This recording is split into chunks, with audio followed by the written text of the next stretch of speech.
তো hello guys, কেমন আছো তোমরা সবাই? আশা করি তোমরা সবাই অনেক ভালো আছো। তো গাইস, এই তো সকালের নাস্তা শেষ করলাম। গাইস, এখন হলো আমি দুপুরে রান্নার প্রিপারেশন নিচ্ছি। গাইস, ফার্স্টে তোমরা দেখলে আমি ওখানে হলো চিংড়ি শুটকি বের করে নিলাম, আর এদিকে আমি এই যে এই চিংড়িগুলো বের করে নিচ্ছি। এগুলো কি যেন নাম বলে, থিং টাইগার চিংড়ি বলে, মানে ওর গায়ে যেমন ওর যে র্যাশ র্যাশ আছে। গাইস, এই মাছ দিয়েই হলো আমি রান্না করব হলাম পুঁইয়ের শাক, ঘুমানা কি যেন একটা বলে, আই ডোন্ট নো। বরবটি ভাজি করব। ফার্স্টে আমি কড়াইতে তেল দিয়ে অনিয়ন ফ্রাই করে নিয়েছি, তারপর এর ভিতরে আমি দিয়ে দিয়েছিলাম শুকনা চিলি, আর আমি বরবটির ভিতরে স্লাইস করে আলু দিয়েছিলাম। এটা এবার আমি 5 মিনিটস ভালো করে ভেজে নিব এপাশ ওপাশ করে। তারপরে দিয়ে দিব হলো হলুদের গুঁড়া, তারপরে রেড চিলি দিয়ে দিব হাফ স্পুন পরিমাণ, ধনিয়া গুঁড়াও দিয়ে দিব হাফ স্পুন পরিমাণ। নাড়াচাড়া করলে এটা হয়ে যাবে। গাইস, আমি আর মাঝখানে কোনো ভিডিও করি নাই। আর এখন হলো আমি সেই মাছের তরকারিটা রান্না করব। আমি মশলাটা ভালো করে কষিয়ে নিয়েছি।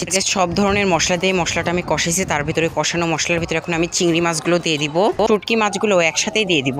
10 মিনিটস এর মতো কুক করবো গাইস। তারপরে আমি সবজিগুলো দিয়ে দিব এর ভিতরে, দিয়ে এটা আমি ভালো করে মিশিয়ে নিব।